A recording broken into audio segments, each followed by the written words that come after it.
time. Joining us now with her thoughts on all of this is Tiffany McGhee, CEO and Chief Investment Officer at Pivotal Advisors. What do you make of that? Yeah, I totally agree. So Disney was actually one of my picks. I actually took that survey. So I just want to kind of take you guys back to pre-pandemic.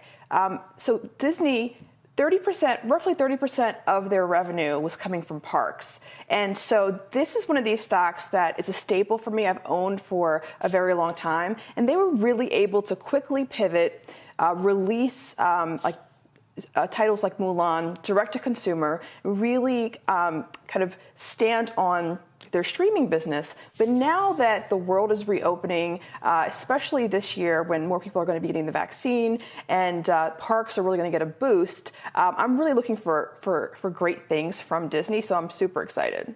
And I agree with what most people said. So I'm glad that I was validated. Let's talk just a little bit about this study and some of these reopening stocks. 50% of our survey respondents said they'd rather buy Hilton worldwide than Airbnb or Live Nation. What do you make of that? Yeah. So I totally disagree. So here's my theory on Airbnb. And my pick was Airbnb, which I would take any day. But Hilton is a little bit tempting and Live Nation is a little bit tempting. But for me, so just look at some of these numbers, right? So I think like Joe earlier said that 97%, actually, yeah, another survey was saying that people were planning to take a trip in the next 12 months. I think that we need to really pay attention to the fact that we have this work from anywhere kind of situation right now, and that things have definitely changed. Also, leisure travel is really kind of boosting the recovery right now.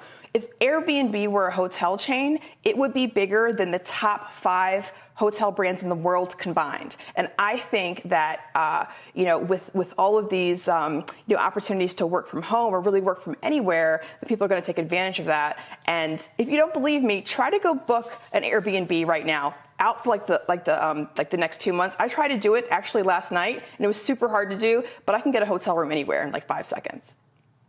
Okay, let's try financials. So this was the result from the survey. 48% of our respondents said they'd rather buy JP Morgan than Goldman Sachs or PayPal, and none of the respondents said they'd buy Square. Where are you at?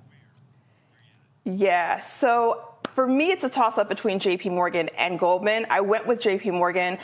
Those two are actually like staples in my portfolio.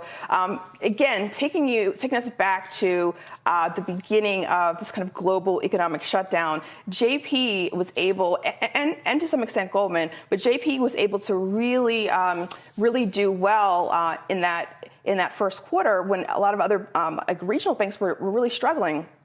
And really kind of throughout the pandemic with their diversified revenue streams. I really like it. Solid company, solid management. Love Jamie Dimon. And from an ESG perspective, you guys were talking earlier about, like major corporations kind of weighing in and really kind of weighing in on what's going on in Georgia and really kind of being, activists. That's an ESG vertical. JP Morgan has been, with their Advancing Black Pathways, has been very, very aggressive in terms of, diversity in terms of like hiring, in terms of lending, all of these things they've been working on for, I guess, probably like over like the past 3 years, not just in the past year. Shepard Smith here. Thanks for watching CNBC on YouTube.